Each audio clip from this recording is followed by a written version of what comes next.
what's going on with the case of sanctions, new sanctions on Russia. And we've heard, two different comments, one from the not that much different, two sort of, two aspects, two different angles of the reaction to the sanctions. One from Vladimir Putin, and here is what he said about sanctions. Now, regarding the new sanctions, first of all, there is nothing new here. Yes, they are of a serious nature for us, of course, this is understandable. And they will have certain consequences. But still, they will not significantly affect our economic well-being. This, of course, is an attempt to put pressure on Russia, but no self-respecting country and no self-respecting people ever decided anything under pressure. And of course, Russia has such a privilege to feel and consider itself on this list of self-respecting countries and peoples. The other point was what Medvedev said, that he said that the United States is our enemy, and their talkative peacemaker, he's talking about Donald Trump, has now fully taken up the path of war with Russia. Larry, you are in Russia. What's going on in Russia? What is happening in terms of, the new escalation?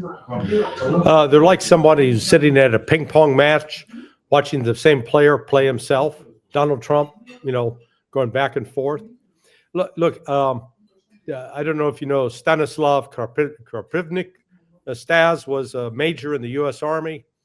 He had moved to the United States as a child, went to I think North Carolina State as an ROTC, and then joined the U.S. Army, served, and rose to the rank of major. American citizen. But he actually read the sanctions, and as he pointed out, he goes, basically what the sanctions are is, he said, this is Department of Treasury saying that these two oil companies, if they own any property in the United States, U.S. is going to seize the assets. Well, they don't own any property in the United States. Then on top of it, what Trump sanctions have done is raise the price of oil. Guess what? That helps Russia. Doesn't hurt Russia. So they get to sell their oil for more money, not less. So this is more like political theater by Donald Trump. It appears to be something important, but it's not. And the reality for Russia is this. If you built a wall around Russia, stopped all trade with the rest of the world, the Russian economy would be just fine. They don't need it. Right now, 15% of their gross domestic product comes from the sale of oil, and that will continue. So this is just the United States shooting itself in the foot. Colonel, today I received an email from Martin Armstrong. He says that the world is on the brink of World War III. It's not just Martin Armstrong. Yesterday I talked with Richard Wolff and Michael Hodson. They have the same sort of feeling. And where are we in your opinion? You might as well cite a number of other people too, including John Mearsheimer. We are as close to regional war as we've been a long time. And I don't mean just a minor regional war, I mean a big one. And that is as close to two regions, both Central Europe and Southwest Asia. And that war has an aptitude, if you will, for expanding into a global war that's quite pregnant. We're in a situation that's bad, in other words. And both theaters, and of course, a regional expanding into a global war, have the potential, probably, I think, as much so as 1962 and even more so 1961 in Berlin, as those two nuclear crises, to go nuclear.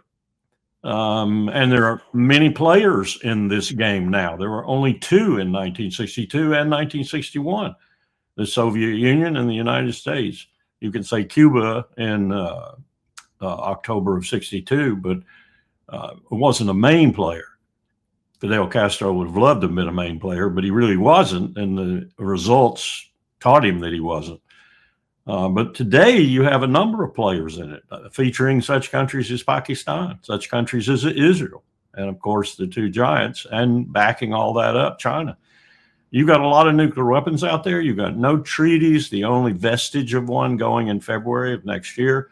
And you've got all this turmoil going on where there are armed powers, nuclear armed powers, participating. This is something we would have never allowed to happen during the Cold War. Never. Larry, looking at just zooming out a little bit, what has happened during the conflict in Ukraine. Joe Biden, you remember when he was asked about the tanks to be sent to Ukraine, said that would be World War III. They sent tanks, they said cluster bombs, fighter jets, everything so far. The last, thing that they're talking about is Tomahawk missiles. And it seems those people who are concerned about these sort of escalations that may break out and bring a big war between Russia and the United States, they have some legitimate points in their sort of view, because we are sleepwalking in that direction. Yeah. If the United States deploys Tomahawks, which I don't think they will, and I don't think they can, it's not like they got a bunch of them in the warehouse ready to roll them out. That would be crossing a red line. That is the one thing I've heard this week. I've spoken to more than 27 senior Russian officials, at least 5 members of the Duma, 4 different military officers, 2 different war correspondents, prominent analysts who look at the United States, monitor NATO, etc., economists. I even spoke with one of the most famous rock musicians in Russia, Vadim. And I got to speak with Volvan and Lexus, the 2 pranksters, 2 people that call up and do all the prank phone calls. Those 2 guys are hilarious, okay? But the one common theme is the Russians take very seriously that if the United States escalates to a Tomahawk missile, then we're into a new territory. And because Russia's not going to back down off of that, that will be really sort of the first red line that the U.S. will have crossed. Now, that said, listening to Trump's last remarks, I don't think they're going to do it. I think they do understand that, and the rationale is that the potential in the past of those weapons, the Tomahawks carrying a nuclear warhead, is such that the Russians are going to have to assume that if any of those are launched, it's carrying a nuclear warhead. They will respond appropriately. And so that's what I mean. It could cross into a red line. But it's just sort of stupid of Trump to talk this way, or the people in his administration. But I think we saw in his last conversation with Zelensky, he's not getting it. Yeah. I'll just add that at the end of that interview, I think I've done other interviews this morning, so pardon me if I'm confused, but I think you just showed an interview of Putin standing up and doing the interview. I watched that all the way through, and I got to assume the translator got it right. At the end of that, he said, and I quote through the translator, "If something like that were to happen, the response will be very serious, if not stunning." And I think he's serious. Colonel, looking at the situation with Ukrainians, Donald Trump was sitting next to the NATO Secretary General when one of the reporters asked them, both of them, less than 23% of Ukrainians want this war. They want to be in this war.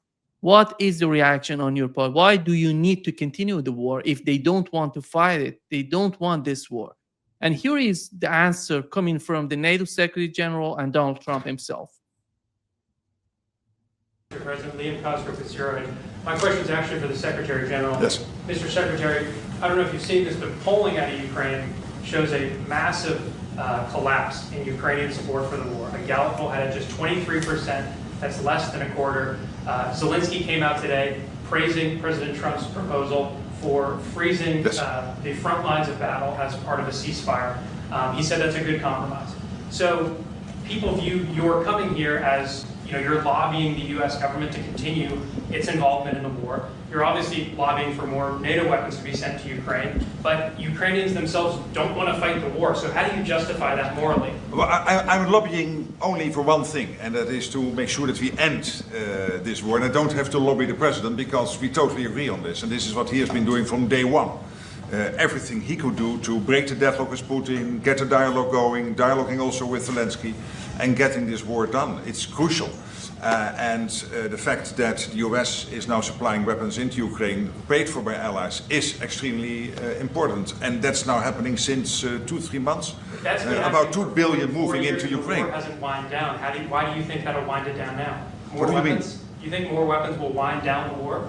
No, I mean, there's more to be done. So what you need, what the president said this weekend, stop where you are. So basically do a ceasefire and then have all your discussions about territory and whatever. But first stop the war. This is what you said on Friday and on Sunday. It's a war. I mean, your question's really a fair one. It's a war that should have never started. And you know how I feel about it. But it's a war that should have never started. And we're not selling any weapons to Ukraine. We're selling them to NATO. Yeah.